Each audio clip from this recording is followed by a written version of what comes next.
Hello, everybody. How you all doing? See if a few more people come in, then I'll start. It's going to be an interesting one, as you can see from the title, given the revelation over the last few days about what the previous government has done. So it's like the Uni Party, though, isn't it? Because Labour must have known about it as well. They must have known all about what was going on. But I'll talk about it in a minute, right? I'm just going to. So this live stream is going to be about civil war and the fact that we're now on the path to it. We've been on, I would say that from last summer, since Labour have taken over power, we've been in kind of a cold civil war with the government. The first volleys have already been fired. I mean, when they arrested people for dirty words on the internet, that was the first volleys being fired. That was them setting themselves on the path to the inevitable, I believe. And everything from that point has just pushed us closer and closer to civil unrest in this country every single day. Every single day, something else has happened. And it's the constant illegal immigrants being just let into the country, promise after promise being broken by our political class, and them not seeming to care a damn about the safety of the people in this country. They couldn't care less. The government couldn't care less. The people in Parliament couldn't care less. They're just not bothered. They don't care, do they? And they're already here. The Afghans are already here in this country. It's already been done. 7 billion it cost us, with they're approximating that each and every one of these Afghans, I think, how many is it? Is it 175,000 or something like that? Each one of these Afghans and their family members is going to cost us, I think they were estimating at least 4.5 million per person, because we're going to have to pay for them. The taxpayer is going to have to pay for these people. Is there any wonder there is a social housing shortage in this country? Apparently, also, veterans were turfed out of barracks. I think they were turfed out of barracks. I think that happened too. Yeah, heard about Spain as well. I'll get to the chat in a bit. I do address comments. I'll get to you guys in a bit. But I want to read this out by Past 49. I'm assuming you all know what Past 49 is. When you have somebody like Past 49 saying this, you take notice, because he's not the sort of person that's quick to knee-jerk reactions. Anyway, I've been much in denial of it recently, but I can't deny the longer that I believe war is coming to the UK, we aren't going to vote our way out of this. It isn't going to take a democratic election after democratic election to stop this island's decline and reversal of what's happening. So what if Reform get elected? What can they actually do? Even if they were genuine, do you think Parliament will allow them to do what the people want? The unthinkable is going to happen, and there will be another civil war in Britain in my lifetime. The greedy, selfish pigs in Parliament can't be allowed to continue doing what they do to the people who elected them.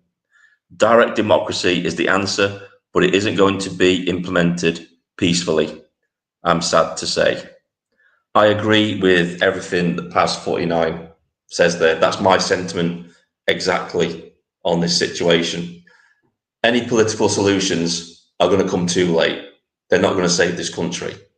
And even if we do get a party into Parliament that speaks for us, it's very unlikely that they will get anything done. So I want to show this. I'll talk about this first, about Ben Habib, because I know lots of people hold Ben Habib up as another saviour of this country. I like Ben Habib, I like Rupert Lowe, but unfortunately, their type of politics isn't going to save the country. like I said in previous live streams and videos, these people are centre right. They're negotiators. They're not the sort of people you send in to affect direct change. It's like this here. Ben Habib wants to vote on re-immigration. He won't close the borders. No bollocks. We have no time left for effing games. And the thing is, another thing that made me look at Ben Habib in a different light was when he was on the Liam Tufts interview and he said he wouldn't ban the burqa.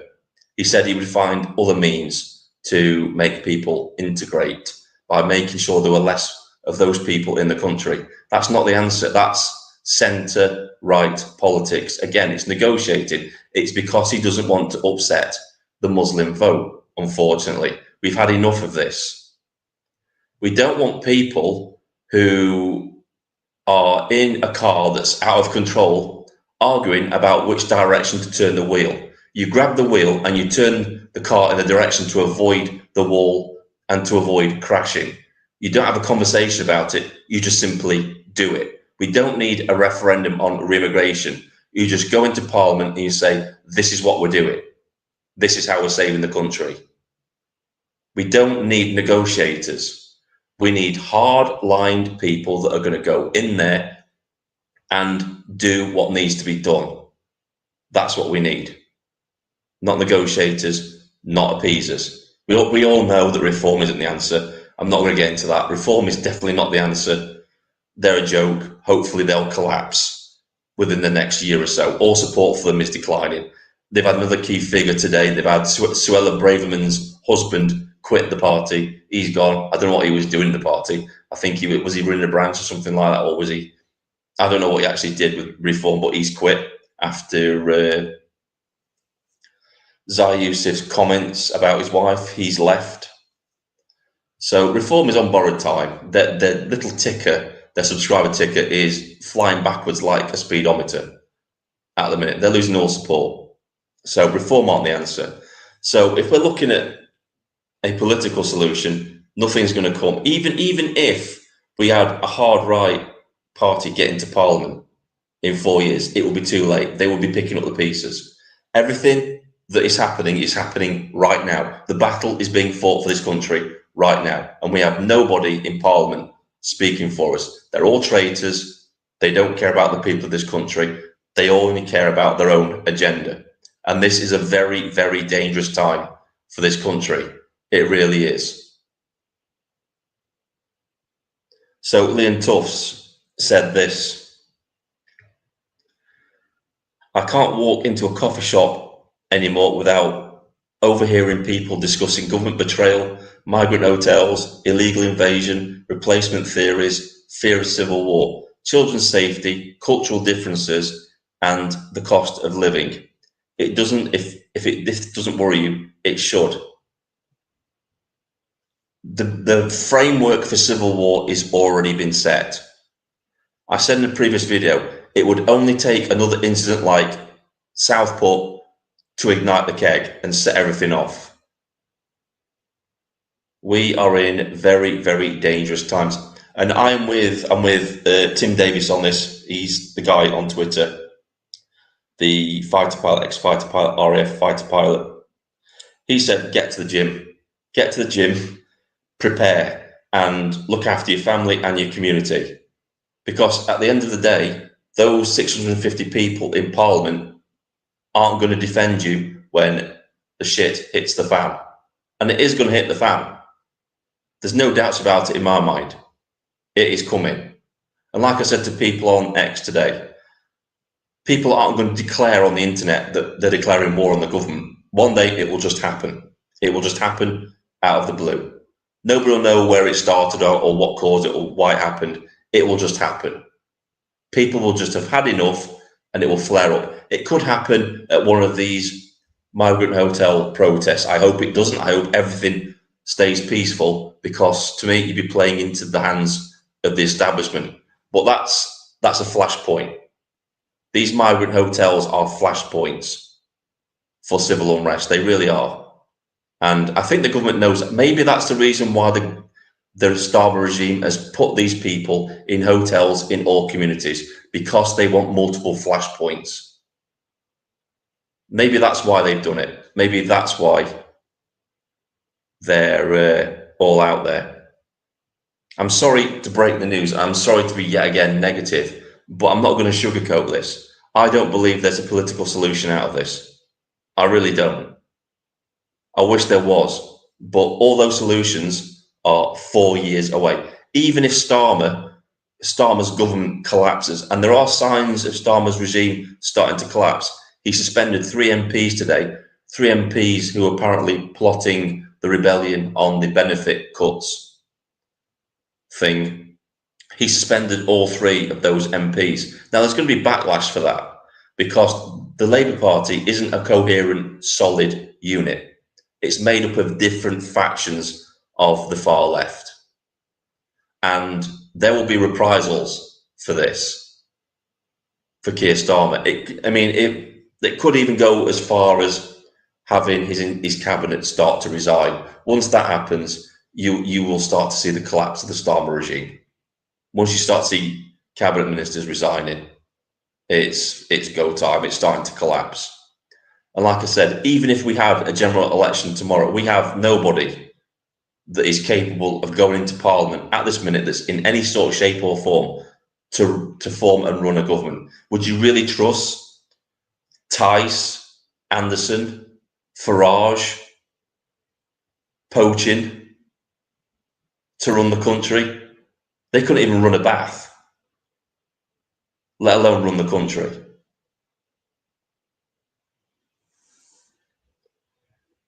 We are in deep, deep trouble. Right, let's have a look at some of these comments.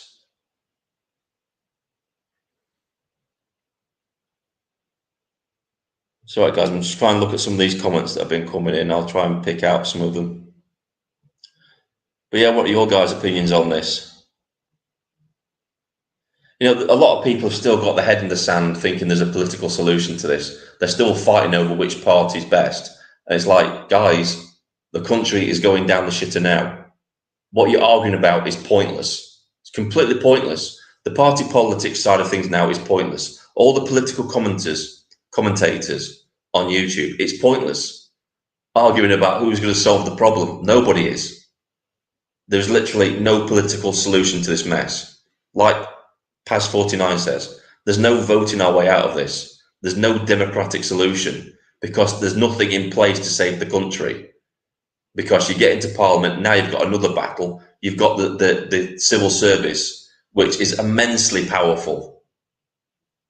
They have all the power, not the government. The government has no power. The government is just pure illusion for your benefit. They're just there to parrot the words of what the civil service are doing. That's it.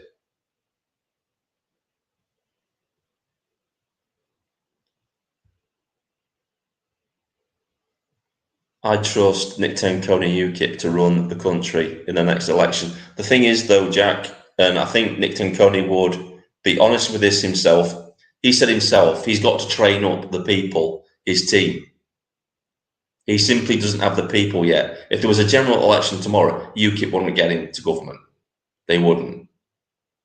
He's projecting, he's optimistic about 2029, but realistically, in the back of his mind, he knows he's not going to get into government in 2029. He's looking at 2035 before UKIP could get into government. By that time, the country's gone. And a lot of people aren't thinking what's going to happen because a lot of the Muslims, the Islamists, they're not going to be voting for Labour in the next general election. They're going to be voting for this. There's going to be a coalition, all those independent Muslims in Parliament, they're going to form a coalition party. And all the Muslims are going to block vote because the mosques advise and tell them how to vote. They're organised. They will say, all of you vote for this party. And it will be a new Muslim party that will get into power. I'm telling you, it's going to happen. Labour's vote will collapse. The Tories' vote will collapse because people will just lose complete faith in them. I think there'll be I think the next general election will be one of the lowest turnouts we've ever had for a general election. People just lost faith. Look at the last general election with how important that was supposed to be. Low turnout. Nobody gave a crap. Everybody has lost faith in the political system and voting and democracy. And can you blame them? Why do you think they've lost faith in it? Because they've been betrayed by government after government. They voted to take control of illegal immigration and immigration as a whole, and it's not happened. After consecutive government, every single government has failed us since 1997 to control immigration and illegal immigration. They just haven't done it. They haven't listened to the people. And now we're looking at decades of the people being ignored, and now you're looking at the accumulation of all of that. It's finally come to a head. This didn't just suddenly happen. This didn't just suddenly happen. This has been brewing for a very, very long time. It's been on the back burner for a very, very long time. Hey, Lodger, how you doing?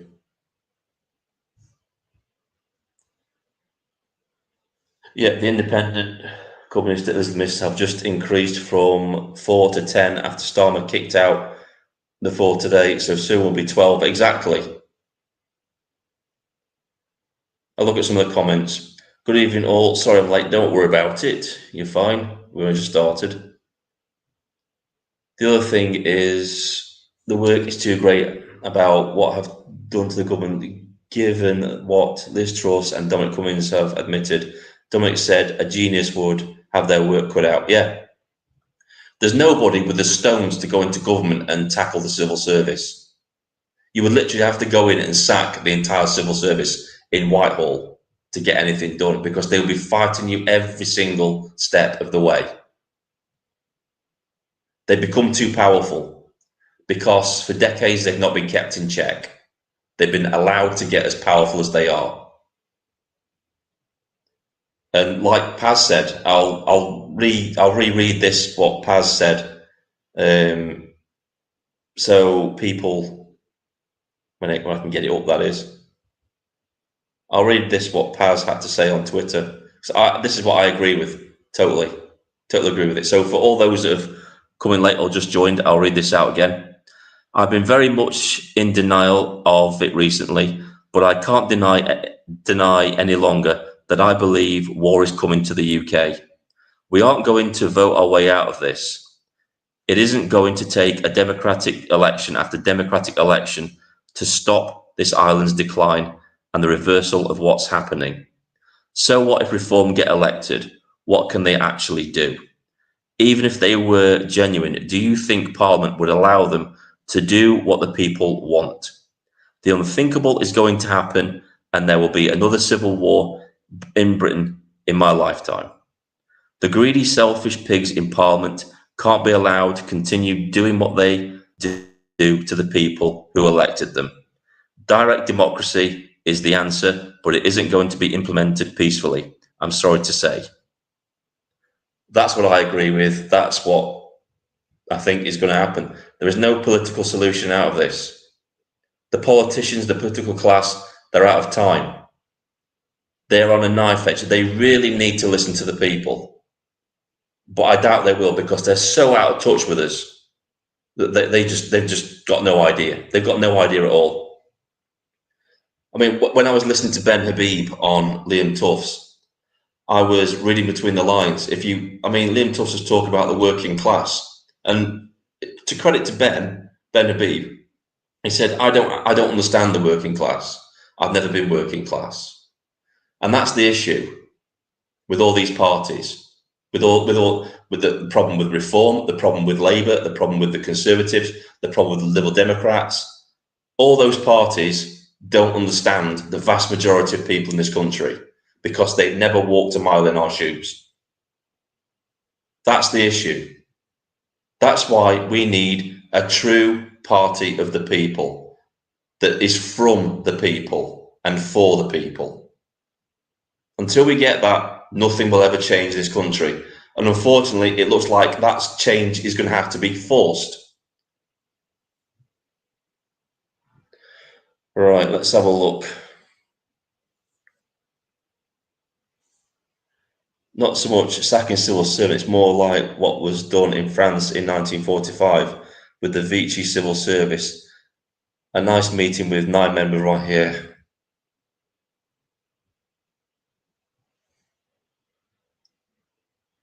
It's on redacted. Britain is the worst country in the world for sexual assault on women.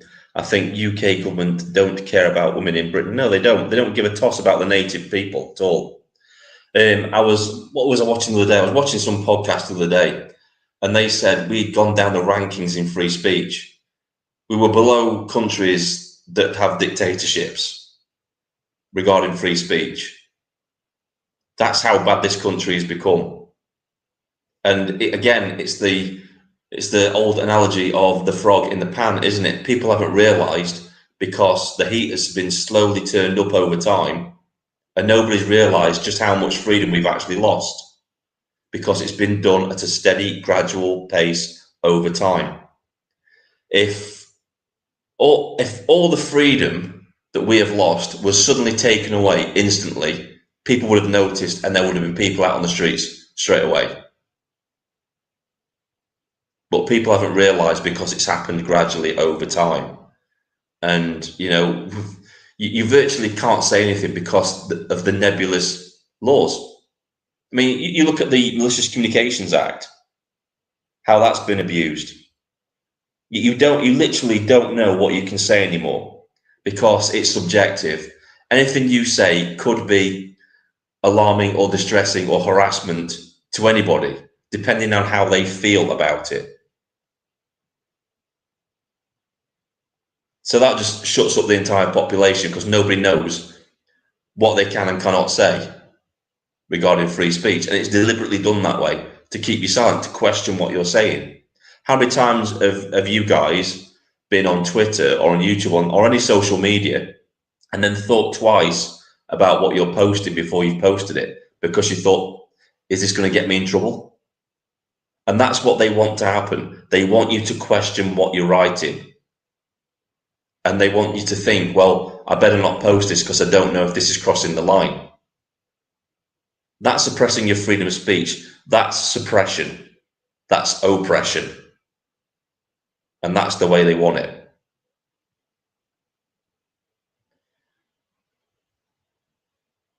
Look what happened to the young schoolgirl in Rugby. And her father also said a young boy at the school had received the same treatment for dressing as a farmer. Effing disgusting. Exactly. What sort of school sends a little girl home for celebrating the nationality of her country? I had an argument on Twitter today with a guy, and he was saying it's not higher education's fault. And he was right in a way, it's the whole of education. Because it's that old saying, isn't it? Get them while they're young. If you can convert young, impressionable minds to your ideology, then you've got them. You've brainwashed them. You've indoctrinated them into your cult. And this is what the Marxists have been doing for decades. They've been getting the kids while they're young. They go through school, university, and they come out like Marxist drones at the other side, completely brainwashed, self-hating themselves, hating their country and their culture. And this is exactly what Marxism does. And do you really think there's a political solution to that? Other than bringing the entire system down and starting again from scratch? Because what needs to happen is a complete purge of all Marxists from all institutions. They should be nowhere near children, these people. They're extremist activists. They should be nowhere near children. Anybody with any affiliations to communism or any other far left extremist group should be immediately sacked and dismissed and not allowed to be in any sort of profession near children ever again. That's what needs to happen. And not just left-wing extremists, all extremists. School should be a neutral place where kids go, where they learn how to think, not be told what to think. They should be taught critical thinking, how to research, how to form an informed opinion on their own about the world around them, not be brainwashed into ideologies. When they're adults, they can choose for themselves what they want to believe in. But while they're at school, they're young, impressionable minds. They just need to be nurtured to think for themselves, to be individuals. That's what needs to happen. Not this, let's put everybody into little boxes and then we'll pit those people in the boxes against each other, which is exactly what identity politics is. It's splitting up, dividing society, so they're constantly fighting amongst themselves, so it never unites against the common enemy, which is the state. That's what its purpose is. It's to keep everybody divided. I say this every time that I bring this subject up, but people really need to go on YouTube and watch the documentary about Yuri Bezimov, his interview. I think it was in the 1980s. He was an ex-KGB agent, and he lays it on the line. He says exactly how the Soviet Union intended to subvert Western societies and force them to collapse. And if you listen to everything that he says, it's a play-by-play action of what's happening today. It's like they took the playbook from the Soviet Union and decided, well, this is what we'll implement. And the reason is because it's communist. This is exactly what the communists do. Subvert society, collapse it, and then they take over. That's what they do.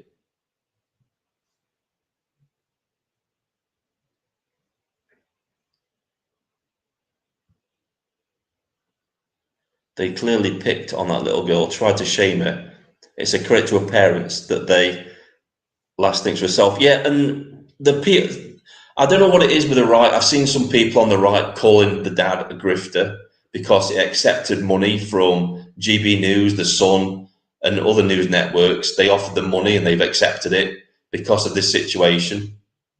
I don't blame them for taking the money whatsoever. If they can make a bit of money out of this, good luck to them.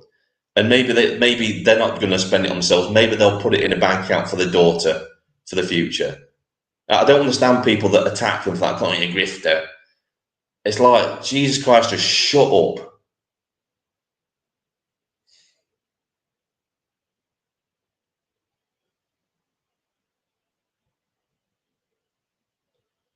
It was a subversion playbook. Exactly, Steve. Why do you think I call Muslims? Yeah, you shouldn't be doing that, Jack.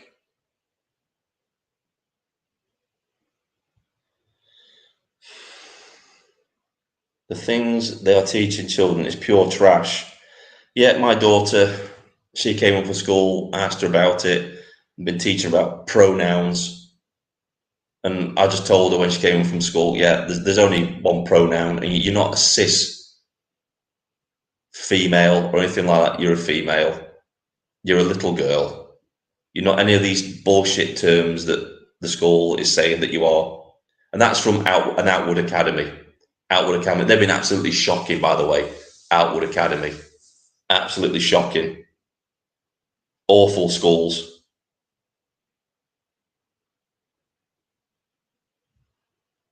Trying to get a lot of people in it. The Conservatives in this country are very slow to come around to what's happening as per usual. They'd rather not see it. They're complicit in it. The Tories, the Labour Party, there's no difference between them. They all serve the same master. They just pretend to be opposition because it's a pantomime.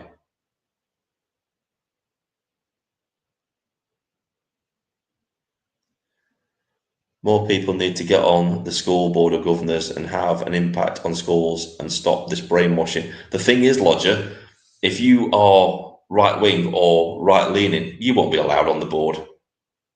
They have full control.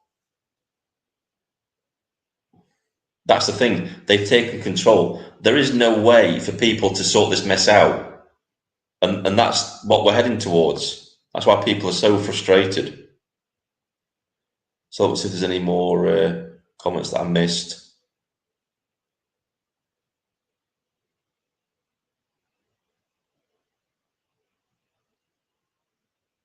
Just talking about that. Right. Yeah, apparently there's another protest at Epping tomorrow. So I shall be watching that tomorrow and see what happens. But yeah, it's really not looking. I'll see if I can find. It's going to slow down the stream, but I'm going to have a look for it. I want to show you. In fact, I won't bother. I won't bother. It's going to slow the stream down. Stuff like the Reform Party. Yesterday in Parliament, Rupert Lowe, Sammy, I can't remember a second name. It's Sammy White or something like that. 70 rape gang survivors went to Parliament to meet with MPs. Labour MPs showed up. Conservative MPs showed up. What was it? Nobody from the Liberal Democrats showed up. Nobody from the Scottish National Party showed up. Nobody from the Green Party. And there was one other party that didn't show up. That was the Reform Party. Not a single MP showed up to meet and greet the 70 rape gang survivors that went to Parliament. Instead, they went down to the pub. Lee Anderson was posing with a pint. That's how much the Reform Party cares about you. They don't give a toss. They should be ashamed of themselves, but they won't be because they don't care. They're not in this to affect any sort of change whatsoever. They're not bothered. They don't care. That's the one, Steve. Thank you, Steve. Always there, mate. Woodhouse, Sammy Woodhouse. That's the one. I think we'll get rid of that, and we'll put this up because this is exactly what is going to be happening, I think, soon. Civil War. Epping, right, so look at this. Epping was the first time in a long time that I've seen extreme left for a smack, yet they were run out. And apparently they're advertising for counter-protesters again to go to Epping tomorrow. So I really hope everybody stays peaceful and doesn't play into the hands of the authorities. I really hope everybody stays calm. I've got my doubts about, that bald guy who got the slap. I've got my doubts about that guy. I didn't like how he was interacting with the police. The police picked him up off the floor and patted him on the back. Usually, if you'd have done that in front of the police, you'd have got arrested. He didn't get arrested. That was right in front of the police that he had that guy on the floor.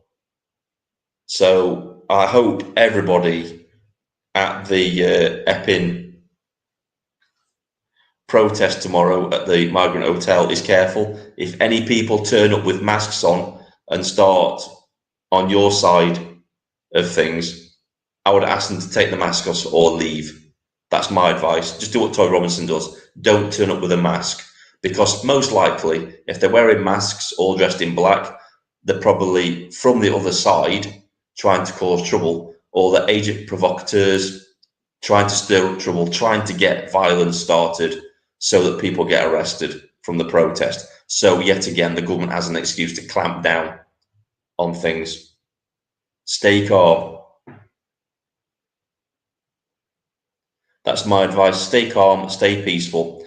And if they start chanting Nazi, Nazi at you, just do what people did at the Great National Strike protest. They turned their backs on them.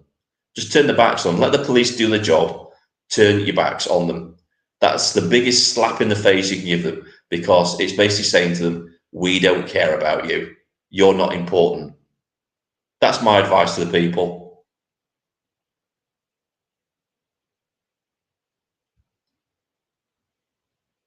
Hello.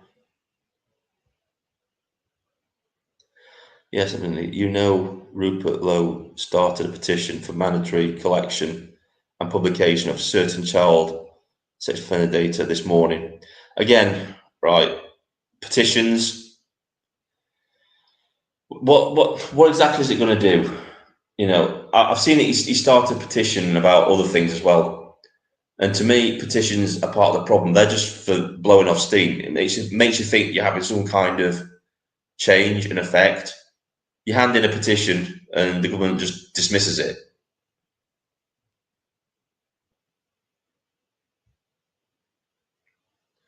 Hey Danny, how you doing? The Lords, there is no centre-right, and the more people subscribe to neoliberalitarian ideology, the quicker the right falls. Exactly. I keep saying this, Danny, that centre-right politics isn't going to solve this problem. We need a hard right-wing party. That's what we need. Centre-right parties are negotiators. They're going in there to compromise. We've already seen it with Ben Habib. This is Ben Habib's opinion. Apparently, I can't substantiate this, but I'm assuming this is what Ben Habib said. I'll bring something else up as well. Ben Habib wants a vote on re-immigration. He won't close the borders. This is what I said before. If you're in charge of a car that's out of control, it's about to crash into a brick wall, you don't argue over which direction you're going to turn the steering wheel. You grab the steering wheel and you turn the car away from the wall and you stop it from crashing. And it's the same with government. You don't go in there and start having a conversation about, do we need to remove these people? You don't do that. You go into government with the mindset, we're going to remove these people. As soon as we get in there, we don't care what anybody says, they're going home. That's how you avert the country crashing. You have to take immediate action, not put it out to a referendum to the people. You're representing the people that put you in Parliament. And I'm assuming they will have put Ben Habib or whoever gets into Parliament because they want direct change straight away, not a referendum on this.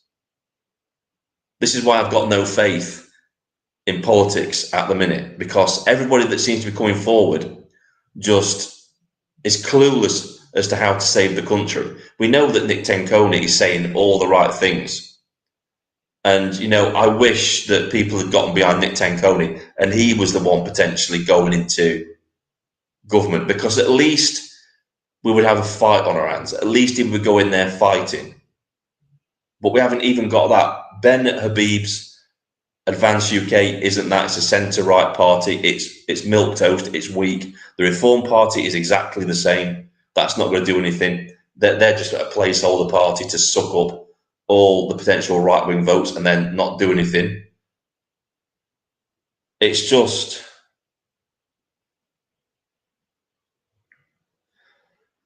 I don't know. I don't know anything about the Homeland Party. I've not really looked into them. I don't know anything about them. The only right-wing party I truly know, because I've been to protests and I've heard him speak, is Nick Tenconi. And to me, everything he said is hard right, solid right. But this isn't about party politics. To me, solutions are like 4 years away. And by the time 4 years comes around, this country is going to be gone. With everything that we've had revealed in the last 48 hours, that the government has super injunctions that are basically keeping things from the British people and Parliament. Who knows what the hell else they're keeping secret from us? We just don't know. We have no clue. To me, Parliament is illegitimate now. The government is illegitimate. They've lied to the people of this country, and yet they're still in power.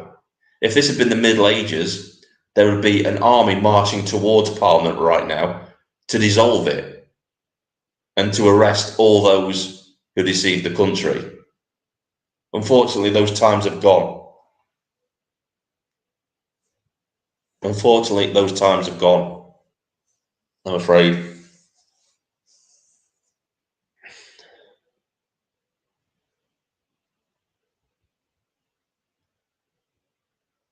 So look at some of the comments.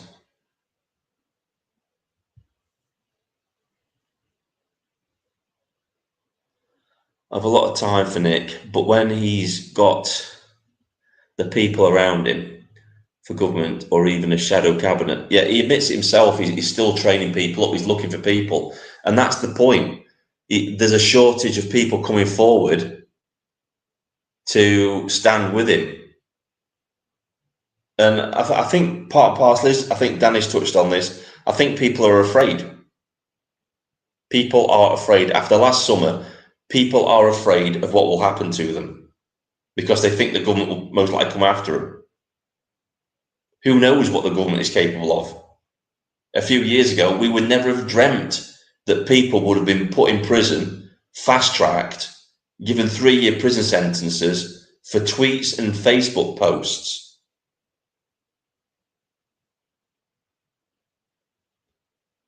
It's scary times. I will admit it's scary times.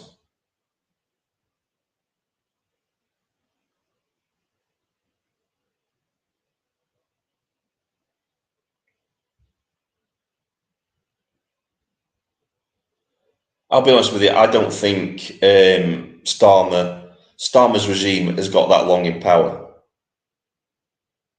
There'll be people in the background now within the Labour Party after he's suspended those 3 MPs today that will want revenge.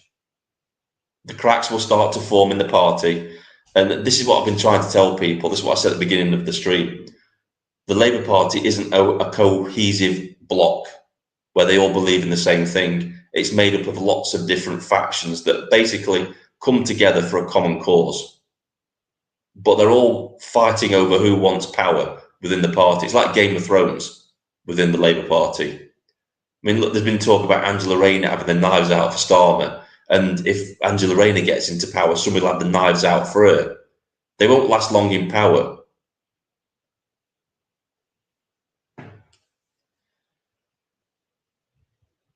So look at some of this.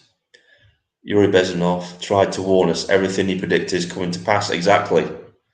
Again, I hope everybody goes and watches Yuri Bezmenov's interview on the internet, on YouTube. It was an interview in the 1980s where he described how the Soviet Union would subvert Western society, how they would make it collapse. And everything he talks about is a play for play of exactly what's happening now. Go and watch it. It's very enlightening. And if you're confused about why things are happening the way they are, you look at that interview and it all comes into focus. You think, right, it's planned. It was all planned by design, this. Everything falls into place. Labour has a massive momentum block that still supports Corbyn. Exactly.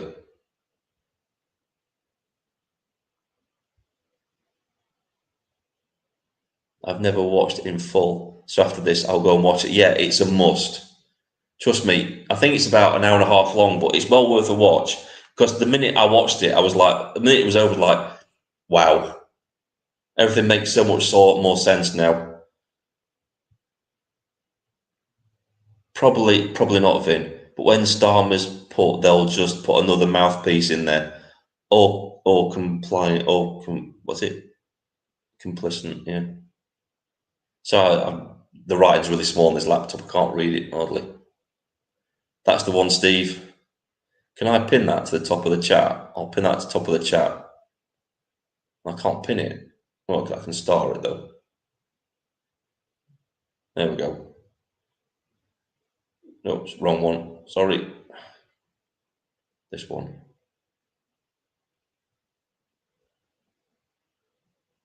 That it. Chat's moving fast. Sorry, Steve. I'll try and get to it. There we go. Right, there we go. Right, go and watch that with Steve's. He just dropped the link in the. In fact, I'll do it. I'll try and copy and paste that if I can. No, I can't. Okay.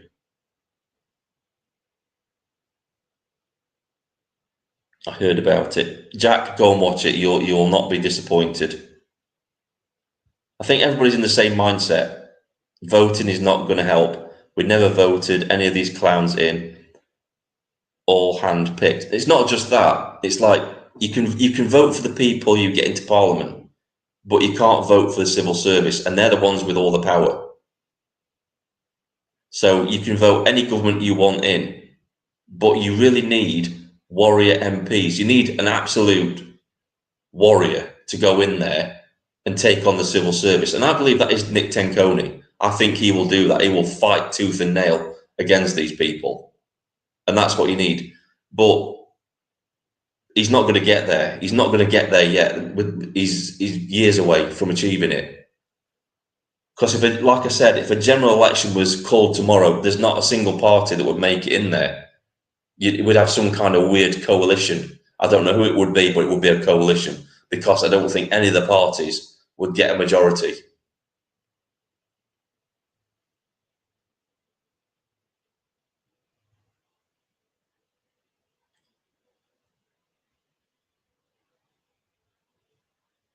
You need a modern Cromwell. Yeah, exactly.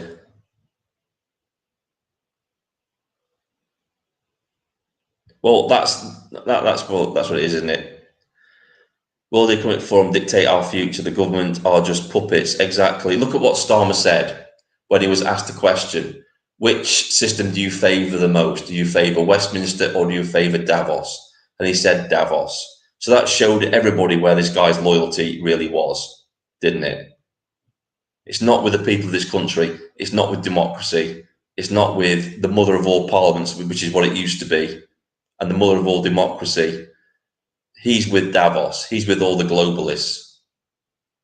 He's a traitor. Keir Starmer is a traitor. The king is a traitor. Keir Starmer is a traitor. Because I keep hearing people saying that. Why isn't the king getting involved? Why isn't the king coming to dissolve parliament? Because the king's complicit.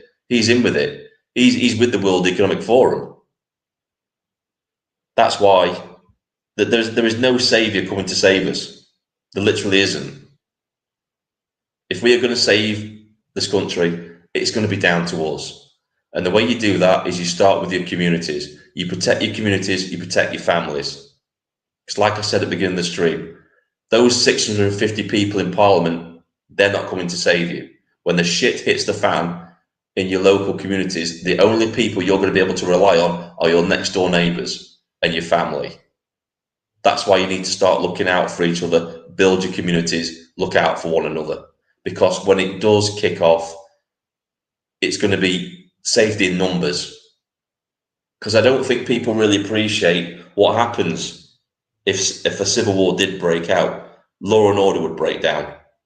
You'd have people trying to loot houses. You'd probably have supply chains shut down. Your supermarkets wouldn't get stocked.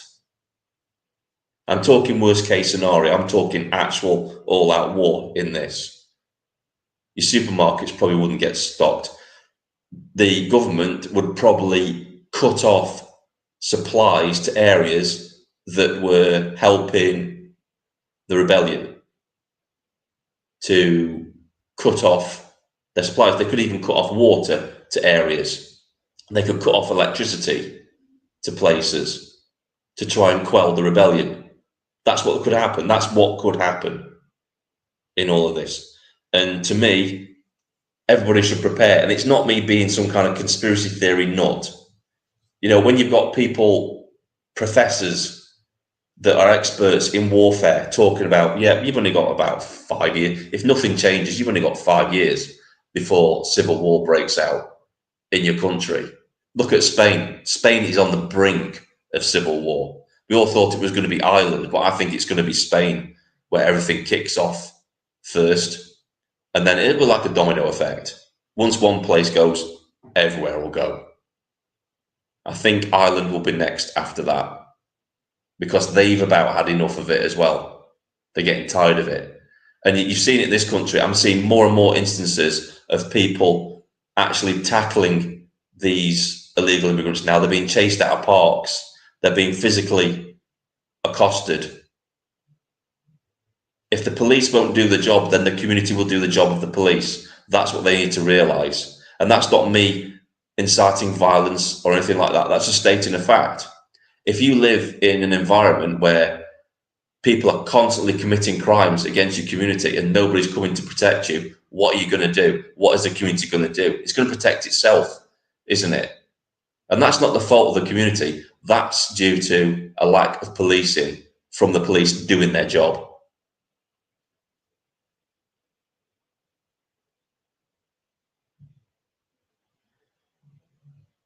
I'll be like, right, I'll try and give you a play how I think it's going to play out. I don't think it'll be the native Brits who start the war. I don't think it'll be us. I think it'll be one of the ISIS sleeper cells or one of the many terrorist sleeper cells that are in this country because there are literally thousands of them. I mean, was it MI5 actually admitted they lost track of a lot of the terrorist cells in this country? Only in 2006, it's way back to 2006, we had terror training camps on on the moors that were basically, they were under the guise of retreats, and they were being taught martial arts and all kinds of different tactics. It was Iranian funded.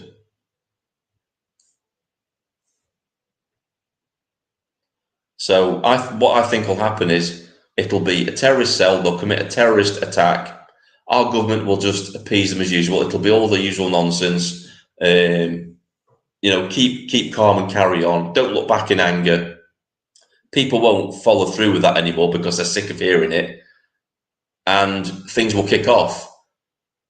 If anything, it will be a response to some kind of terrorist incident that kicks everything off. That's the way I think it's going to happen.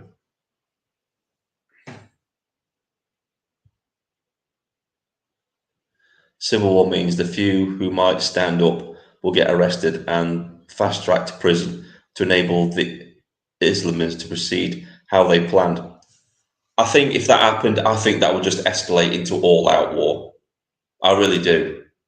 I think people are literally at their limit. They've had enough. They really have had enough. And we'll go back to what Liam Tufts said, because this is something that I've observed at the minute in communities. Is this is what Liam Tufts said, and I've seen this myself. I can't walk into a coffee shop anymore without overhearing people discussing government betrayal, migrant hotels, illegal invasion, replacement theories, fear of civil war, children's safety, cultural differences, and the cost of living. If this doesn't worry you, it should. That is basically the sentiment of society right now. That's the mood of Britain. This just isn't isolated anymore. This isn't just one or two people around the country doing this. This is everyday. This is the normies. This is the normies talking about this now. It's that in the public conscious now. People really need to be worried.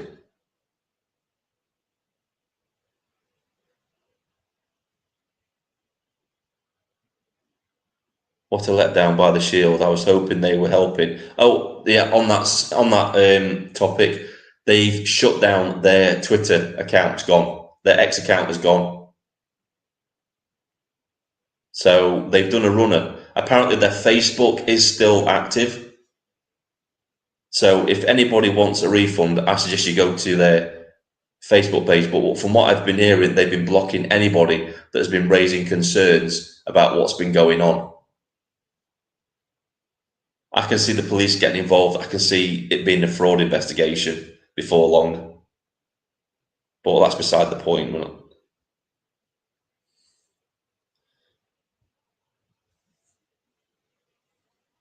Back in the 90s, I was ordered by the range officer at one of my army training areas to report suspicious activity, as there were terror wannabes training when the army wasn't there. I've heard stories. I've heard the stories as well.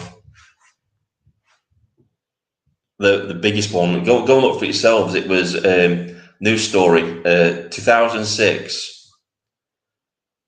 Terror training camps found on, I think it was the Peak District. I'll just go and see. I'll try and Google it and try and find. I'll drop the link in the chat. You can go read it for yourselves. Just talk among yourselves for a minute while I find it.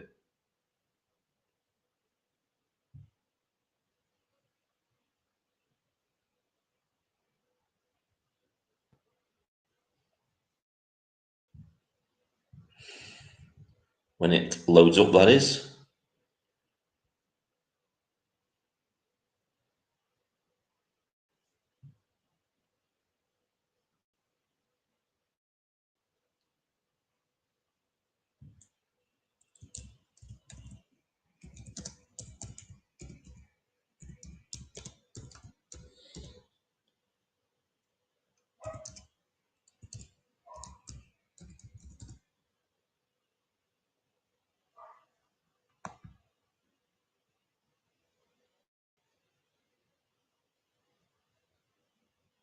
I think this is it. This is the link here.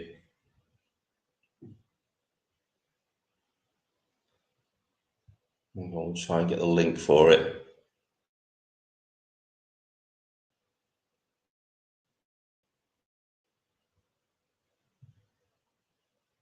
Yeah, this is the one.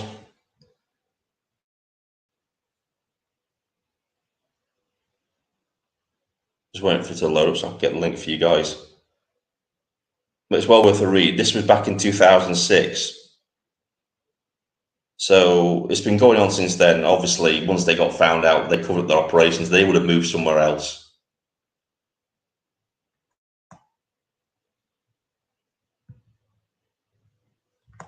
So this has been going on for a very, very long time, and this has been pushed under the carpet. So this is it. I'll leave it in the chat. You can go and read it when the link.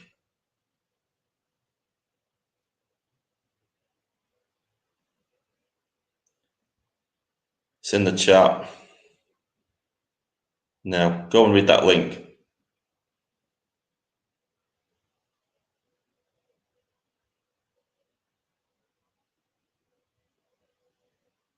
Don't put myself at time. I can't pin any of these comments at the top of the chat. Sorry about that. But you have to go and read it for yourselves. Well, that's the link there. NBC News. Terror camps found in rural England. That's what the headline is. Let's look at some of these comments. The worrying thing is, I'm asked, guys, we're digging up UXBs from Israel training areas. And the thing is, I can talk about this because this is in the public domain, right? We've got to talk about the mentality of these people and what tactics ISIS use, because they are in this country. ISIS terror cells are in this country.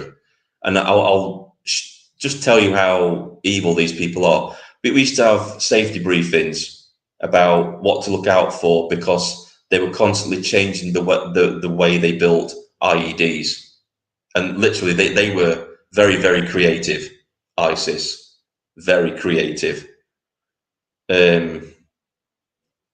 Teddy bear bombs.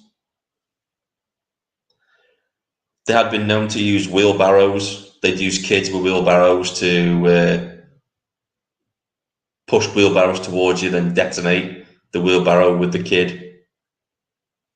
We're talking about extremely evil people. They've been known to use dead bodies. They'd leave a dead body on the side of the road. That sort of thing. That's how, usually dead children with C4 stuffed inside them and stuff like that. All kinds of nasty stuff. These people were evil. If there was a way to build an improvised explosive device, they thought of it. These people are literally evil. They are the embodiment of evil. And the thing I worry about with the Afghans as well is, because we had the same issue with the Iraqis we worked with in Iraq, was that a lot of them played both sides against the middle. A lot of them were actually working for the insurgents and also working for us. So all these Afghans that we've got coming to the country, a lot of them don't even actually know whether they actually helped us out there or not. That's how stupid our government is. Our establishment is, should I say. Whitehall, the civil service, they don't even know if these people actually helped us or not. We might be importing people that never had anything to do with helping us out in Afghanistan. Like I said, I was never out in Afghanistan, so I can't really talk about that place. But from what I've heard from my mates who were out there, they said, why are you bringing these people back? They were, I mean, Paz himself, he was saying, they're absolute, no, not Paz, it was, God, Angry Bootneck was saying on Twitter, he was saying that these people were lazy. They were constantly after being pushed to go and help them. Same issue we had with Iraqis as well. So, yeah, these people are evil. Absolutely evil. And we don't want them in our country. I suggested today in my video that instead of bringing them back here fair enough. If we've got some sort of responsibility for them because our incompetent government did a data leak, then let's just pay them off. Pay them off and say, here's some money, go away. You're not settling in our country, but we'll give you enough money to go and settle in the place of your choice. We'll give you enough money to do that, but you're not coming to Britain. Then get them to sign a nice little piece of paper saying that we've no longer got any responsibility for them. Go on your merry way, and that's it. We're done. Our any sort of relationship we had is now over. Do that, because I think it would have been a damn sight more cheaper to do that than to pay 7 billion to bring them over here, and then to pay, was it 4.5 million per Afghani for the rest of their lives. We could just give them £1 million each. Just give them £1 million each, and say, go build your life somewhere else, just not in our country. That would have been a smarter solution than bringing them over here and housing them in an already struggling infrastructure that can hardly house its own people, let alone, how many was it? Over 100,000 Afghans. It's crazy. It's crazy. It's nothing short of treason, is it? What's been done? Covering it up, lying to Parliament, and then lying to the British people about it. This should bring a government down, because the Labour Party were complicit in this. They must have known when they got into number 10 last year that this is what was happening. So they've also misled the people of this country. If they knew about it from day one when they got into 10 Downing Street last year, they should have come out and made a statement and say, this is what happened, but they didn't. Labour Party's got its own issues anyway, because every day Keir Starmer gets on his little podium and he's coming out and saying, well, we're doing great for the country. What reality does this guy live in? Does he live in our reality? Or does he think we're just thick and we can't see the way the country is just eroding all around us?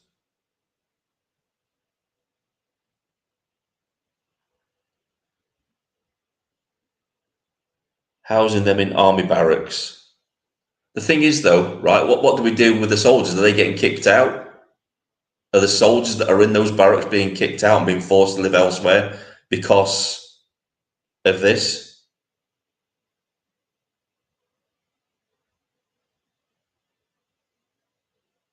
He thinks we're thick. Yeah, we're not. We're definitely not thick. He's very, very misunderstood the people and underestimated us. Apparently, some Afghans were given brand new council houses immediately on arrival. No wonder it was kept quiet. You know what? I did a video on this not long ago. A family just in the country for 2 weeks, foreign family, I think they were. I think they were Afghan, or they might have been Iraqi, I don't know. But given a council house within 2 weeks of being in the country, 2 weeks. I'm not sure if everybody's aware of my situation, but we got a no fault. We got a Section 21 no fault eviction notice because our landlord went bankrupt, and so we were forced to move out of our house. We were forced to move into emergency accommodation because they got nowhere for us to go. We're a family of 3. My son's got autism. I've got a daughter who's 12. We were in emergency accommodation. Luckily, because I've got a son with autism and a young daughter, we were housed pretty quickly. It took us, we were on the housing list before we got evicted with the homeless team. And we were on it for nearly a year. And you're telling me that these people are coming straight into the country and getting a brand new house straight away, when we've had to scrimp and save? Because we literally got put in, yeah, fair enough, I'm not complaining about house, lovely house. But we just got put into a house that was just a shell. No carpet. That's why it's echoing now. We've got no carpets yet. We had to buy everything for ourselves. We got no help with getting washing machines and stuff like that. Left to our own devices. Here's your house. You've got a roof over your head. Now survive. That's what we got told by the local council. And yet you're telling me that Afghans are walking straight into brand new council houses, fully furnished. Makes me sick. That's what I was angry out of the whole situation. I'm not ungrateful about being housed in a council house now. I'm very grateful, and I'm fully aware there are loads more people out there in a worse situation than I am. I'm just angry at the situation that we even had to wait when these people, strangers, never paid into the system in their life. I've worked all my life and paid into the system, and yet I had to wait a year. These people, complete strangers, walk straight into the country and get a home. Makes my effing blood boil. It really does. And not just for me, for all those other people, because there are loads of other people out there. There are some people on the waiting list for a home that have been made homeless, but because they haven't got no kids, they're not a priority. Some are in a little tiny flat, and they have to wait years before they get housed.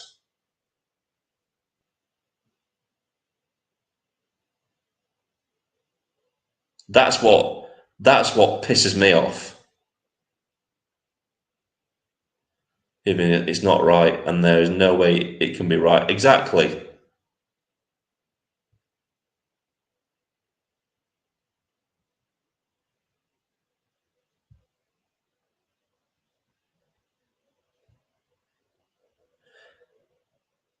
Exactly, logic, right? How can you justify bringing complete strangers into the country, giving them a brand new house straight away, when you have people that have been waiting for 15 years on a waiting list? How is that even justifiable in any sane reality? It's not, is it? And then we've got all the homeless veterans on the street who have never been offered a penny in their lives. I mean, look at that poor guy, right? The pallbearer for Princess Diana, that veteran.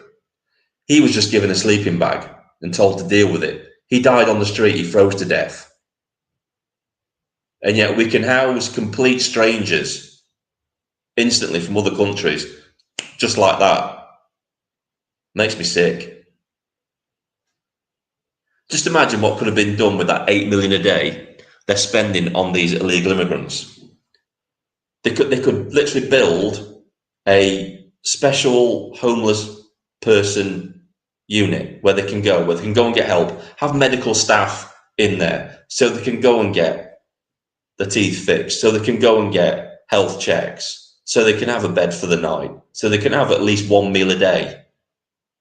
But no, we're spending it on ungrateful little shits in hotels who are moaning and complaining about the speed of Wi-Fi, who have got brand new gaming laptops in hotels, who are living the life of luxury at our expense, while most of us are struggling to put food on the table for our families. And then people say, we're not close to civil war. It never happened in this country. Watch this space.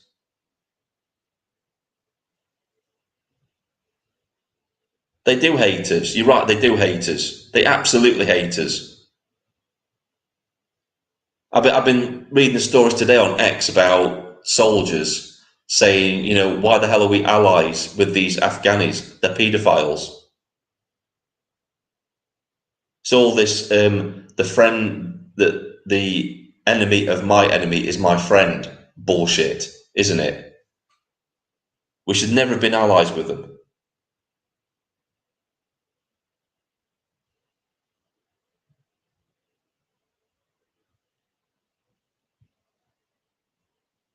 Why don't you think it will blow up, Tony? Are we literally thinking that we're going to carry on taking this forever? That people are just going to keep taking and taking this? Look at how much tax we have to pay. We're taxed on absolutely everything to pay for these people. Of course it's going to blow up. AY Audits was reporting on a hotel that they burned down because the migrants thought it wasn't good enough. Why? They should have been immediately deported, all of them. Right, fine, you don't like it here, bugger off, you're gone. We need somebody to stop the boats. That would be a first step. because that would at least be a pressure release for some of it, just to see the boats being stopped. So it's an easy fix. You park one of our big fuck-off battleships in the channel and turn them back. Say, no, you're not coming here. Australia did it. They turned the boats around and they stopped coming. When they realised they couldn't come anymore, they stopped coming. We stopped the benefits. We stopped the 4-star hotels. We build encampments with tents, feed them prison food, put barbed wire around the camps, put security guards on the gate, and tell them they can't leave. If they try to leave, instantly deported. Gone. We tell them when they come here illegally, you can't claim asylum. You're getting deported today. Bye-bye. That's what we do. That's the hard line we need to take. And are you seriously telling me that Advance UK, Reform Party have the balls to do that? Do they have the balls to do that? And exactly, Jack, right? Don't forget, whatever protest you're at from now on, you don't say, we want our country back. You say, we are taking our country back. Don't ask, demand. That's my advice.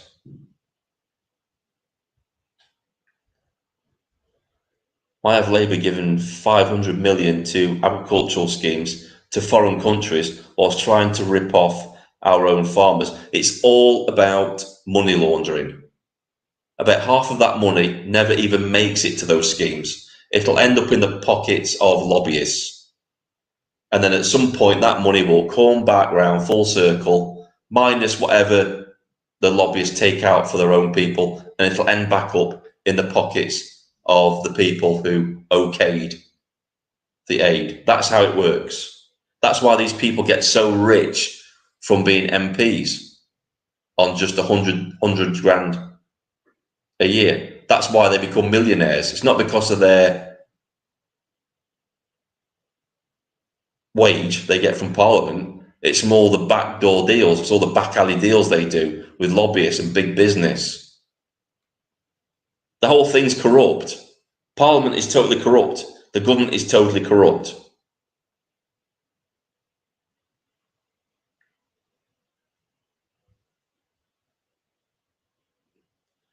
Why would the Islamists want this little island? I think it's because of the nuclear capability. That could be one reason, or it's just that Islam is a bloodthirsty religion of conquest that has to conquer everything in its path and has to convert everything to Islam. That's its mandate, Islam, is to conquer and convert. That's what it does. If you watch wherever Islam goes, it always starts as the minority. And then it starts demanding special treatment. It appeases, it starts to, Islam uses our own tolerance and high trust against us. That's what it does. Until they're a majority and then they take over. That's what happens.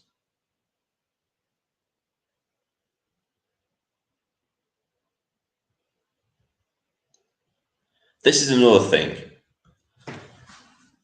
For London, I think that, and I've said this before, I think that when it comes down to a London mayor, we should just do away with it. We should do away with all mayoral roles completely in the country. We don't need them. Or for London mayor, I think the whole country should vote on the London mayor because it's our capital city and we should say who is mayor of London, not just the people of London, the whole of the country. Because after all, the mayor of London also speaks for all the people in this country, or at least Sadiq Khan tries to. So if that's the case, then I think everybody in the country should vote on the mayor of London. It should happen at the same time there's a general election. So you vote for who you want in government, you vote for who you want to be mayor of London. I think if it went out to a larger voter selection, he wouldn't get in power. I think whatever the London mayor is decided by London, nobody will get in. Ant Middleton won't get in. I'll tell you now, he won't get in. London is too far gone. London's too far gone for any native Brit to be voted in, because it'll all be block voting. It'll all be Muslim block voting, and they'll all vote for the same person, Sadiq Khan. We're just not a majority in London anymore to affect any change. You can count London as lost. You can count Birmingham as lost. You can count Bradford as lost. These are all conquered areas of our country. Leicestershire, gone. Sheffield, gone.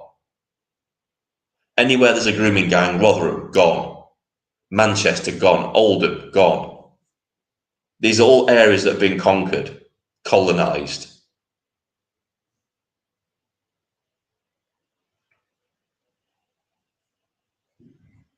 This is why I keep saying there's no political way out of this. All of our institutions have been completely and utterly taken over by the far left. The far left is a minority, but they've managed to get their people into key positions to control everything. It's like I was saying before, if you put somebody woke as head of the police, then the whole of the police is woke, because they will dictate policy on how everything happens. If you have somebody woke as head of education, now the whole of education is woke. It's same with everything.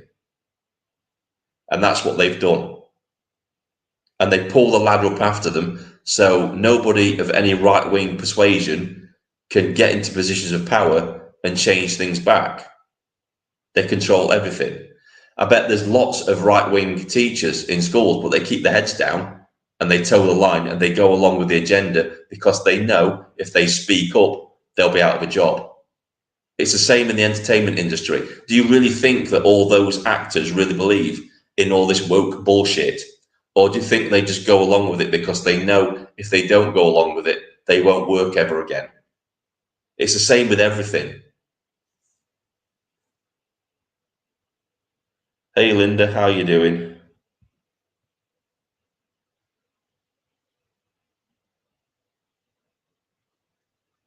I agree. I think Susan Roy is great, but she would never get. And now Sadiq Khan talks to her, mate. Yeah, he's a piece of shit. Sadiq Khan is an absolute piece of shit. Sorry, Linda, I cut you off a bit there. Good evening, Vin, and everyone. Love from Scotland. Hey Linda, how you doing? So look at some of the chat. I'll see what people have been putting, because I've been ranting. Hello, Templar. How you doing? Hello, Templar.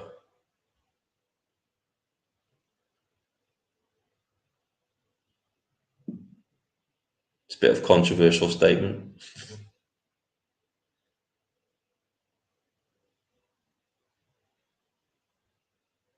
I think they do all.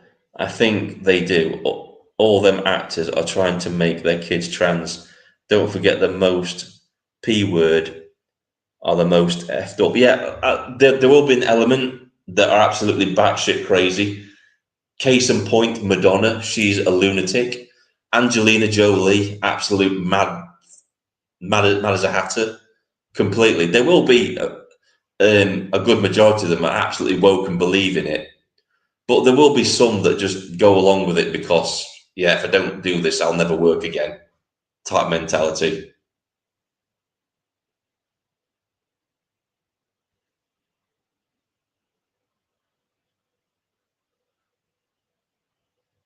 So I look at what Templar's got to say. All right, Vin, I had to say hello for 5 or 10 minutes.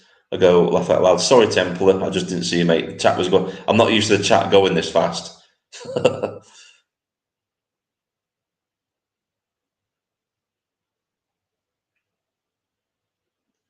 Calls. Yeah, I'm trying to think of some. What else I want to talk about? There was a lot of things about civil war and stuff like that. I could recap everything that I've said already, but I think most people have heard it now. But yeah, I think Ben Habib, I think he's just going to be more of the same, unfortunately. And the thing that I find about Ben Habib, I know a lot of people like him. I like Ben myself. I think he's a genuine guy. I think his heart's in the right place. I think he wants the best for the country. But most of these people seem to think that it's the 1990s. It's before 1997, and that's the type of politics they're trying to bring into Parliament. You need a party that fits the era that you're in. And the era that we're in, we have a hard left establishment regime in Parliament, not really in Parliament, everybody. The Green Party, the Liberal Democrats, Labour Party, the Conservatives. You could say that the majority of them are hard left in their beliefs, definitely. So if you have an opposition that is centre right, that's a negotiator party, they're not going to do anything because they're always going to be trying to negotiate. They're always going to be trying to compromise. And the thing is with a hard left, it won't compromise on anything. So the only thing you're going to be doing if you're a centre right party is giving up ground. Constantly giving up ground to try and force them to come to the negotiating table, which they'll never do. So you will offer up all these concessions and all these agreements, and you'll get nowhere because they will just take, and give nothing back.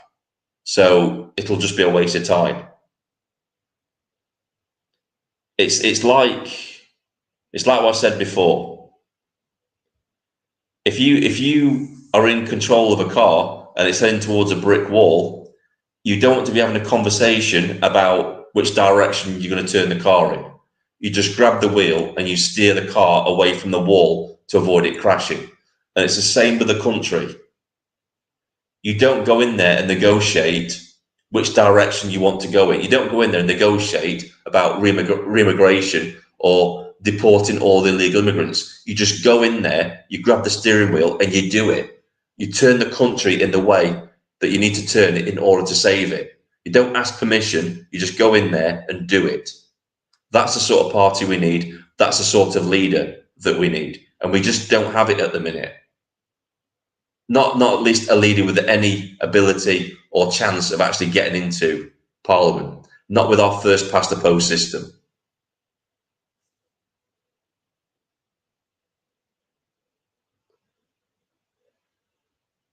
This is what people have been saying. I agree with it. We need to change from representative democracy to direct democracy, where referendums become law. Exactly. Isn't it?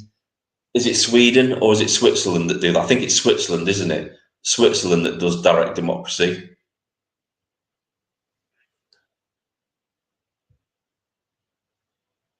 Ben Habib want Paul Thorpe on board. He's on board. He's on. I think he's already in the college.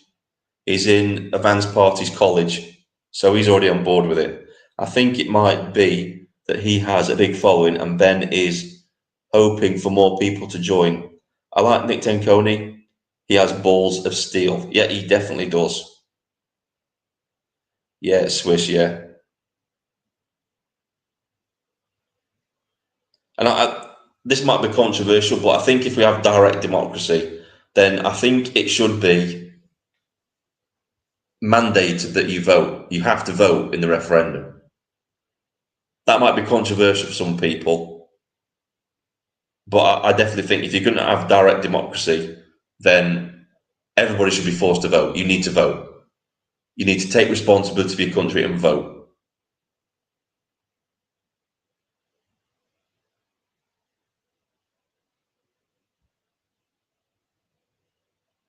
I can't remember what YouTuber last year put this video out, but there was a very educated woman talking. She knew about politics. She said, no matter who gets to be Prime Minister, they are taken to, or I think it was Dominic Cummings, because he talked about it recently, about how the cabinet are given briefs before they go for a cabinet meeting. They're told exactly what to say by the permanent secretary. He revealed all. It was like, yeah, government is just a pantomime. The decisions are already made for them. They're just like parrots. They just read from a script. They're given a script. They're told what to say, and that's what they say. And it's the same in Parliament, apparently. Apparently, in Parliament, the whips go round and they tell the particular MPs what subjects to raise and what subjects not to raise. It's all pantomime. It's all for show.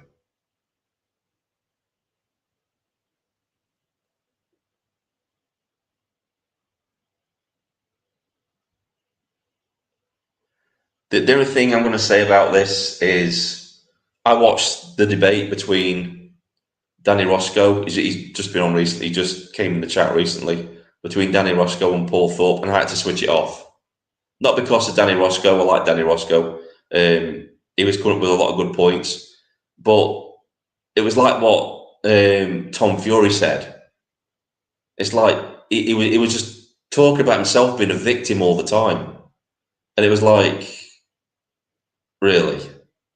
And then it's like he brought these points up as well, and I agree with Tom Fury as well, where he said that nobody had ever walked a mile in his shoes, and it's like, well, you only came into the movement a year ago, so you've not really walked a mile in our shoes. There's me and others have been doing this for absolutely years. I've been on YouTube for 20 years doing this sort of stuff, and yeah, I've had my fair share of stuff with people. I've had loads of channels terminated, mainly because of my views. Get my channels terminated. This was back at a time when you could just remove a channel just like that. You could just report a channel down. You could false flag it off out of oblivion, and it would be gone. I was in the era of the vote botting, when videos used to get vote botted down. We used to have a system where it was like 4 stars rating your video, and depending how many stars you got, that's how much YouTube actually promoted the video. So if you managed to get 4 stars on your video, YouTube used to promote it more. So what they used to do was they used to vote bot your videos to reduce them all down to like 1 stars or half stars. So your video just didn't get promoted. It was basically invisible on YouTube. That's the era I'm from. It was like the Wild West back then. And then once they changed the system, they invented a new way to shut channels down. They started to send out false DMCAs, which were, God, what DMCA was it stand for now? Someone will tell me. Steve will probably know. DMCA, Digital Communications and Millennium, something like that. They used to DMCA your channel and get it taken down. False DMCA, YouTube would have to take down your video. So if you got DMCAs in all your videos went. That's the era I'm from.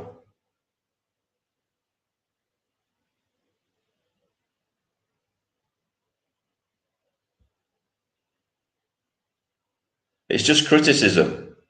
It's just criticism. And this is the issue with a lot of people. They can't bear to hear criticism. And it does my head in. It's like, I'm off. I can't bear to hear my idol being criticised. They're on the internet. I get criticised all the time. I'm on the internet. That's something that I accept. If you're going to put an opinion out on the internet, be prepared to be criticised. If you can't take criticism, the internet isn't the place for you. I'm sorry. That's the one, Steve. Digital Millennium Copyright Act. God, yeah, we used to get them all the time. You used to log into your channel. You'd have this big pink screen say, you've been copyrighted. And it's like, how the hell have I been copyrighted? It's my own video. I've got nothing in it. It's just me. And obviously, it's an American thing. And to file a false DMCA, it's perjury in America, which is quite serious. But nobody ever followed through it with this country because nobody ever had the money to fight a perjury or a thing like that. And usually, all it was to get your details. Because what you'd have to do is you'd have to file a counterclaim, and you would have to put your details in the counterclaim, and then the opponent who DMCA'd your video would also get your details. So it was all about doxing. So you either submitted a counterclaim and gave a potential nutcase your details, or you just left it and you lost your video.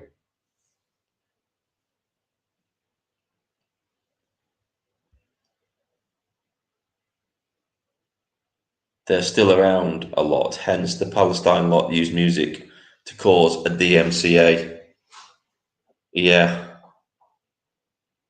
I think you can actually fight it. I think there's unless you're actually deliberately putting the music on your video. It's an inconvenience, but I think if you file a counterclaim, you can get it taken off. I think Charlie Veach has had a few, and he's had to like put in a counterclaim, and he's won them on the basis that you can't help it if you're out in public and you get DMCA'd. Obviously, they do it to try and shut your video down. They're idiots.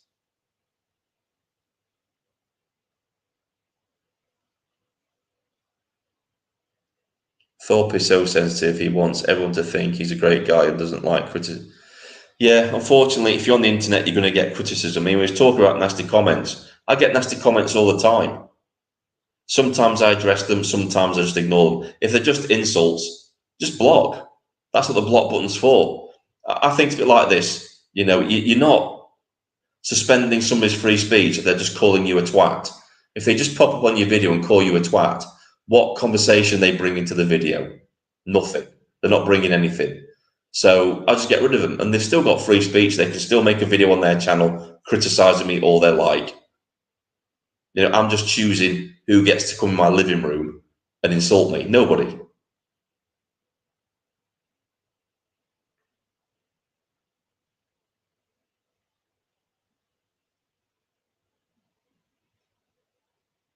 Yeah, that's what they do it for, Steve. It's to stop the revenue, because obviously, while everything's being sorted out, you're not making revenue from the video. It's all about hitting you in the pocket. Scumbags.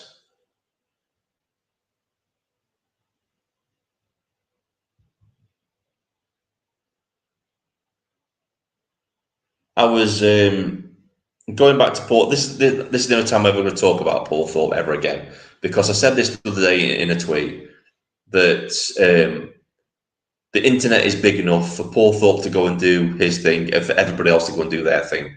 If he wants to do what he wants to do, let him do it. That's fair enough. Let him go and do it.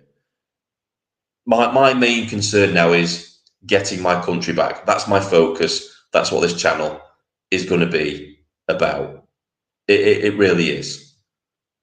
But on the subject of Paul Thorpe and stuff like that, the reason I switched off is because I just wanted to see if he would make it all about him, or if he would come genuinely to the conversation and reflect on his own opinions. But instead of doing that, he just made himself out to be a victim. He played the little tiny violin card, and that just put me off. I was willing to listen to him, to hear him out, but when he started doing that, nah, I'm done. I'm out. And like I said, the internet's big enough for him to do his thing and everybody else to do their thing. And good luck to him. Good luck to him. That's all I say. But it's not my cup of tea. I won't be watching him again. That's the way I see things. Thorpe is another one about right wing is trending. Yeah.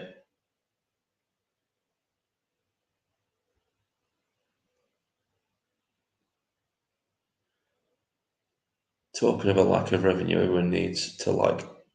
Thanks, Steve. Yeah, that's another thing as well. I don't want to bring this up. I know this is supposed to be about civil war, but while we're talking off topic about things, right? People were complaining about my audio in the video the other day, right? I don't normally complain about this. Everybody knows that this is a shoestring operation. I'm working on a 10-year-old laptop that was old 10 years ago. This is a shoestring budget. I don't get any ad revenue from YouTube or anything like that. I fund it totally. So whatever I have is what I've got. I film all my videos on my phone. It's a Samsung. It's a refurbished Samsung song. It does have a pro feature on the video, and I use that. So when I go out, it has a sound reduction feature. So if it's windy, it reduces the wind through the microphone. If that wasn't on, it'd be like listen to a freight train. So, like I said, I apologise for the audio of my video, but this is a shoestring operation. I'm not getting the thousands of pounds that these big YouTubers are getting for videos or anything like that. I'm not. I don't have thousands of pounds worth of camera equipment. I've literally got a dead cheap body cam when I go out and do protests, counter protesting or covering protests, and I've got a dead old GoPro 4 Black, the original one. So yeah, this is a shoestring operation. And like I said, I apologise for the poor quality of videos. I apologise for the poor audio and stuff like that. It can't be helped. I'm just doing the best with the equipment that I've got. That's it.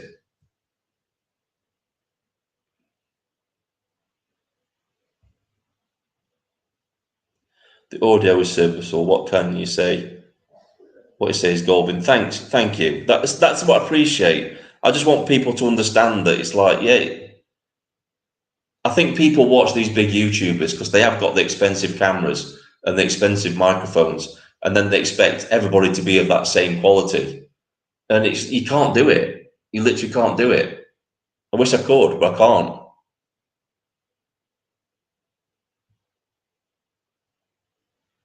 I prefer it. It seems more natural and like I'm talking to a human. Thank you. Yeah, I mean, I don't have to say that. I think most people know my videos aren't scripted. There's nothing scripted about me whatsoever. You get me and, warts and all sort of thing. It's like what you see is what you get. And I think people that have met me, I know some of my subscribers have met me at Nottingham when I was at Nick Tenkoni's protest, UKIP protest. They know that what you see is what you get with me. I don't put any persona or anything like that. It's just me. And all I do is I just say what I'm thinking. And I think that's needed in this movement. Is just somebody that just says it how it is, because it's happening to them on a daily basis. What is affecting this country is affecting me on a daily basis. There's not a lot of YouTubers. There's Paz 49, and there's a few others that go through the same thing, because I would class them as working class. But most of these middle class podcasters that talk with a very posh accents, that they give their interpretation of what they think is happening. They're not really living it like we are, like boots on the ground sort of thing. And I like to keep it real, I like to keep it raw and stuff like that, and that's what it is.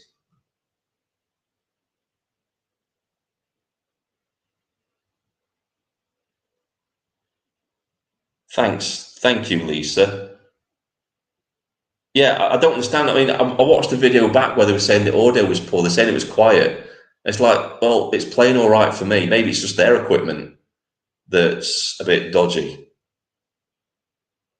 But the reason why there's an echo in here is because we haven't got any flooring down yet. There's no carpet down yet. That's good news on that front, and I'm going off topic again. But good news about that. 8th of August, we're having carpets down. We're finally getting carpets in the house. So looking forward to that.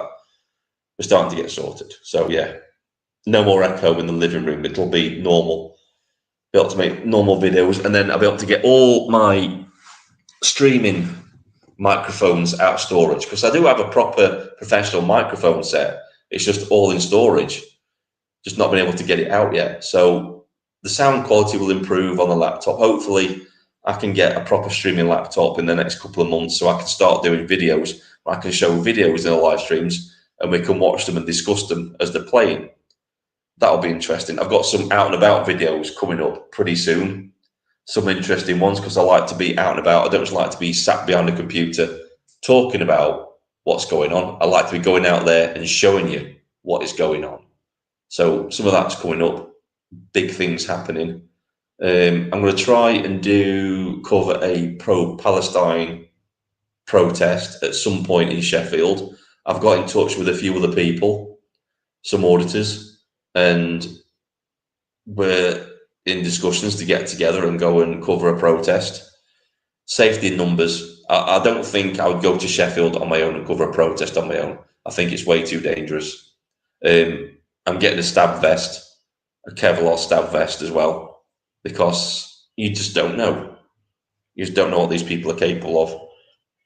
But yeah, back to the whole civil war thing. I'm going to wrap it up in a bit because we're at 1 hour 39. But back to the civil war thing. We're not voting our way out of this. We're not. And all these talking heads on YouTube, all these political commentators, they can talk all they want about which party is best. But like I said at the beginning of the live stream, a political solution is 4 years away. Assuming that Starmer doesn't do the unthinkable and just crash the economy or destroy the country somehow, and then we have to have a snap general election, even then, the country wouldn't be saved because we just don't have anybody ready to go into Parliament and save it. We don't. So a political solution is 4 years away, and it's just not feasible anyway because of the civil service. So I don't see any political way out of this. I think we're heading down a very dark path, and our political class just don't listen to us. They're not listening. They're not listening to the people. They've never listened to the people. They've not listened to the people since, I don't know, maybe somebody can give me a figure. I don't think they've ever listened to the people. I think it's been a long time since Parliament has listened to the people. I think the last time that Parliament actually listened to the people was the poll tax riots, when people rioted over the poll tax and we got the council tax as a replacement, which most people have argued saying the poll tax was a better system than the council tax. But I think we were better off when we were just paying rates and stuff like that. But I digress. I think it's been a very long time since any government has ever listened to us, anybody political. They're just so far removed to us as people. You know, but when you talk about people that get picked from the middle class or upper middle class or middle or upper class, there's never any really proper working class people that make it into Parliament. And if they do, they are so motivated by money that they're not interested in helping anybody else but themselves. I'm looking at you, Angela Rayner. Most of the front bench, to be honest with you.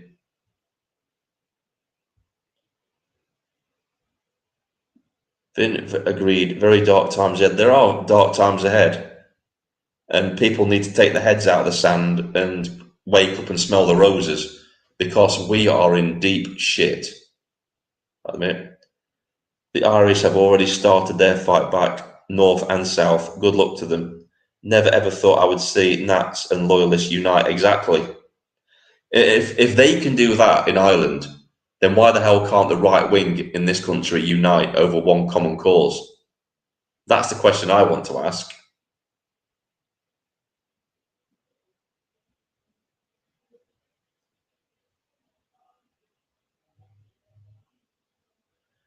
If there were any demos in our communities, we need to turn up, and for our children's future. The Epping Hotel demo is another success and building awareness. Yeah, if you go to any demos, make sure they're peaceful. Don't play into the establishment's hand. Don't get violent. It's like what John Lennon once said, wasn't it? That the state will they'll flick your ear, they'll poke you, they'll try to get you angry. Because once you're violent, the state knows how to deal with you. But if you stay calm, I'm paraphrasing here, you stay calm, you stay peaceful, you use humour, they don't know how to deal with that. And that's the way we need to be. We have to get to a point where they've simply got no choice but to listen to us. I hope that's the path we can go down instead of the other path. Because, again, it's like what President Kennedy said, wasn't it? If you make peaceful revolution impossible, you make violent revolution inevitable. And that's something all the MPs need to think about right now. They won't, because they never think it'll happen.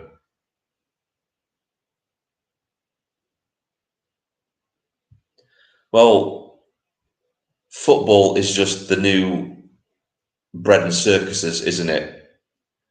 You give the people something to go to, something to vent at, something to be angry at on a Saturday, and they'll never unite to fight against the state because you'll dissipate their anger. They're distracted. They're distracted.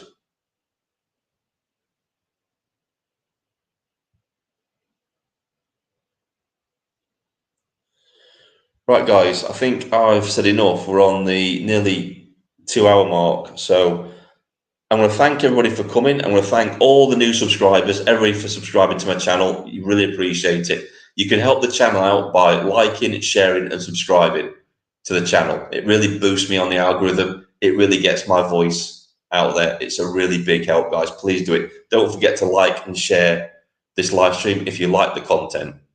Only do it if you like the content, please. So thank you for all watching. Really appreciate it. And we'll do it again sometime. I shall see you all soon. This is Vindicator signing off.